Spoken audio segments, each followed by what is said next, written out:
For today's video guys, ipiplex ko lang ang aking driver guys na wala kahilig-hilig sa Jollibee guys. Yes! Bida talaga ang saya niya kapag nandito siya guys. Kahit isang truck ata ng Chicken Joy guys, ang ipakain niya sa driver ko ay basic sa kanya basta galing sa Jollibee.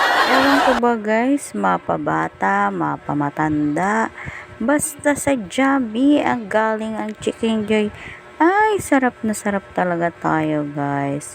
Ano kaya sikreto nila at bakit nahumaling ang mga tao sa kanilang Chicken Joy? Napagod nga sa haba ng biyahe namin guys, kaya ginutom ang aking driver. Alam niyo naman guys, ito lang ang pampakalma niya.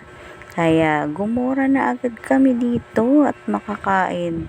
Dahil nga madalas kami dito kumain guys, ay parang close na kami ng mga crew.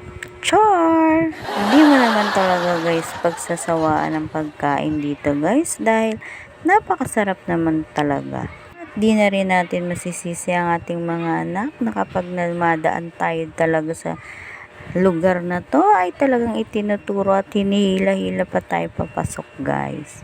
Iba talaga siguro ang feelings ng mga kids guys pag nasa loob talaga sila ng Jollibee. Jollibee, beke naman. So guys, matatapos ng order ng aking driver guys. Pero syempre, hindi mawawala ang pasasalamat ko sa mga nanonood ng aking mini vlog.